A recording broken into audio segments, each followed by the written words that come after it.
Welcome to another installment of Opportunities in the Oil and Gas Industry. I am Tiffany Rogers.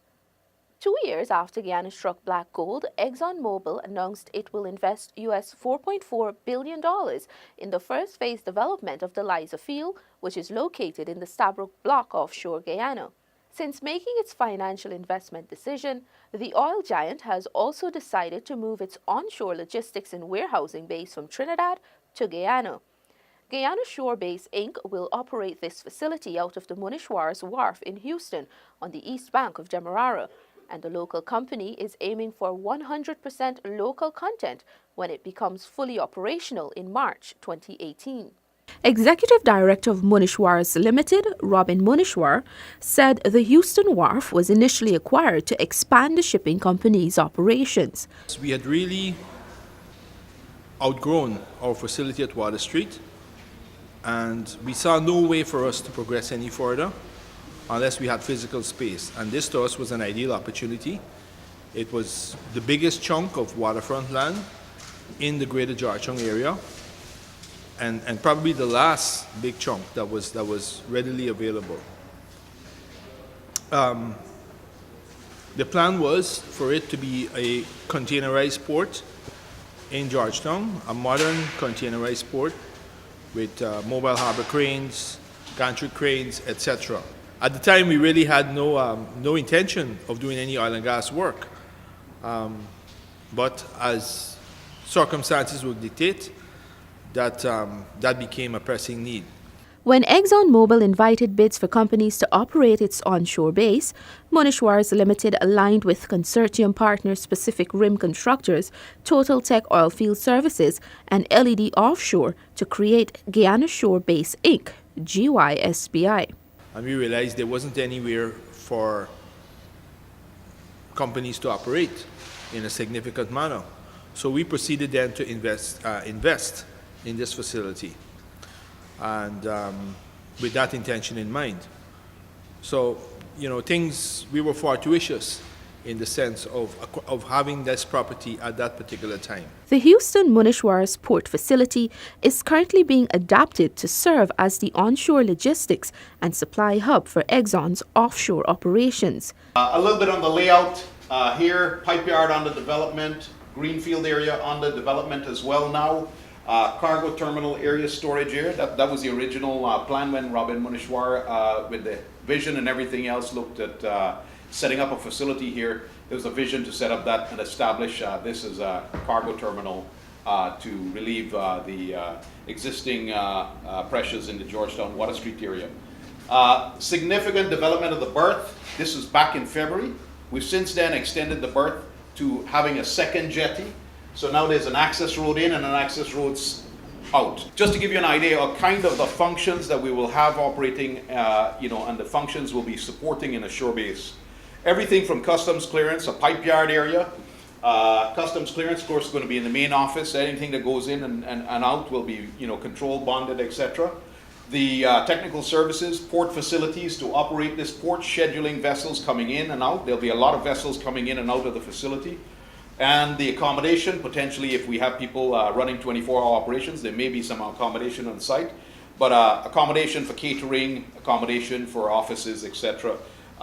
Fuel, bunkering on site, water, bulk, cement, mud, etc. These are all things that are going to be required to be continuously shipped back and forward to the rig, or the rigs. And services, spares, repair, maintenance facilities. The entire area here on the southern end of the facility will be occupied by new greenfield developments of warehouses, maintenance facilities, technical service facilities, including bunkering and bulk supply equipment.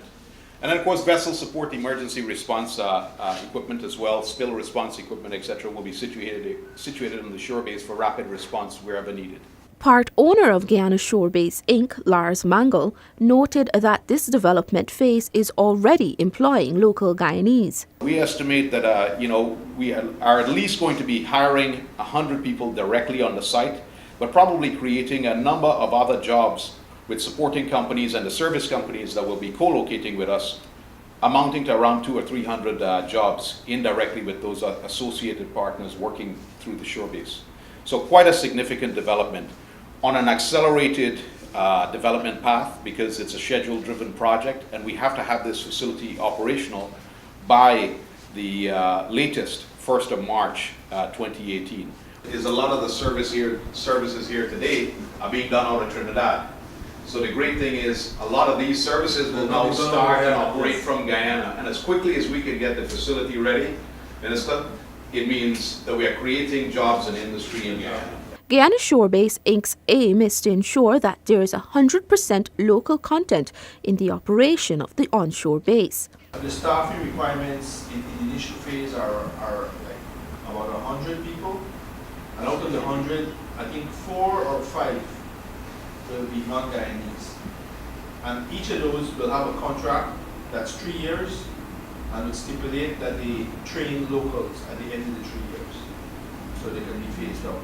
Already, there has been a massive response to the company's recruitment drive. Monishwar said that some 2,000 persons have applied for positions which were advertised in the local newspapers. The way it works, we found historically, is that you tend to get the best applicants in the first couple of weeks, and then it tends to taper off. We didn't put a deadline in mind because we're constantly looking. Some positions we've closed, and some we simply have not started processing as yet. Exxon's first phase development of the Liza field is expected to provide significant benefits to Guyana, including jobs during installation and operations, workforce training, and local supplier development. Even to date, while we've been doing our exploration phase, we've used as much local content as possible. So that is ExxonMobil's philosophy around the world, is we try to identify and use as much local companies and persons as possible.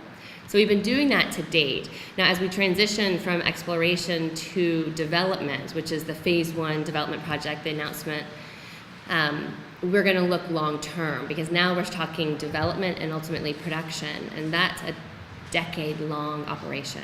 So ExxonMobil is here for 20, 30, 40 years. That's a different type of job opportunity for companies. To ensure that these companies maximize the opportunity for local content development, Exxon launched its Center for Local Business Development last month. The center is geared towards supporting local Guyanese companies. So companies that are interested in being a part of the oil and gas supply chain. The center is a place where companies can go to get information, one, on the industry. What is the oil and gas industry? The center will have information on the tenders, the upcoming contracts that we're going to be going out to bid. They'll have the list of contracts to know where are the areas that we are looking to award contracts. And then the center will keep a database of interested Guyanese companies. But more than a database, it's a robust, resource center of Guyanese companies that third parties could come in to form potential JVs with. So the center will also form that role of potentially partnering a JV. But ultimately, the goal of the center is to build the capacity of Guyanese companies so they are in a position to compete and ultimately win contracts to be a part of the Liza Phase 1 development. Already 140 Guyanese companies have been registered with Exxon's supplier database, which is located at the Center for Business Development.